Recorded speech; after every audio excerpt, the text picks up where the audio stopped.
L'édito politique comme chaque mercredi avec vous, Alexis Poulain. Bonjour Alexis. Patrick. Oui, Alexis, alors il y a un grand exercice militaire qui a lieu actuellement dans le sud de la France, c'est l'exercice Orion. Et il y a une question derrière cela. Est-ce que la France a les moyens de ses ambitions en matière de défense ? Oui, alors, l'exercice Orion, c'est 7000 hommes, toutes les armées, terre, mer, air, qui sont mobilisés, des parachutistes, le Charles de Gaulle. C'est vraiment impressionnant à voir, c'est autour de 7. L'idée, c'est que la France serait le pays qui mènerait une coalition contre un pays qui s'appelle Mercure et une milice qui ne s'appelle pas Wagner, mais Tantale, qui envahissent l'Arnland. Et donc, la France doit montrer qu'elle est capable de mener cette coalition. Et toute la question, c'est celle-là, est-ce que la France est encore capable, de faire des manœuvres de cette ampleur? Oui, c'est montré, et ces manœuvres sont prévues depuis 2020, avant la guerre en Ukraine. Et la deuxième question, c'est est-ce que le budget de l'armée et les moyens de l'armée française sont suffisants? Alors, il faut rappeler que le 20 janvier dernier, Emmanuel Macron présentait la loi de programmation militaire aux armées, avec un effort budgétaire de 413 milliards d'euros sur plusieurs années pour investir dans l'armée française, qui est censée être la 7e puissance militaire du monde. Mais les chiffres, ils sont un peu terribles. En 1991, la France avait 350 chars de combat. Aujourd'hui, on en a 220. On avait 700 avions en 91. On n'en a plus que 250. Et en termes d'armée, on compte 200 000 soldats pour 40 000 réservistes. Avec l'arme nucléaire, bien sûr, 290 ogives qui sont déclarées. La question, c'est est-ce que la France peut faire une guerre de grande intensité?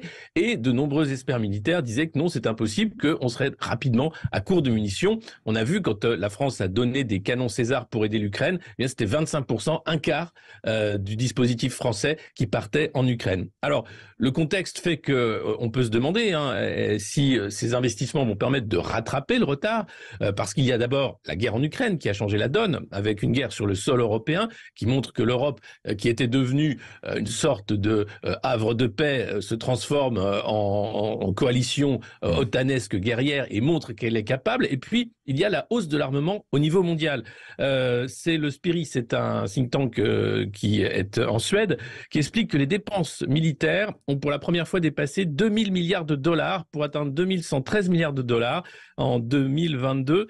Et donc, c'est une augmentation énorme de 0,7% par rapport à 2020. Et la moitié des dépenses, ce sont les membres de l'OTAN. Et les 5 pays qui dépensent le plus, c'est d'abord les États-Unis, qui sont les leaders en termes de dépenses militaires, la Chine, l'Inde, le Royaume-Uni et la Russie, qui représentent à eux seuls 62% du total des dépenses. Alors, on peut se demander si, évidemment, la France a les moyens de ses ambitions.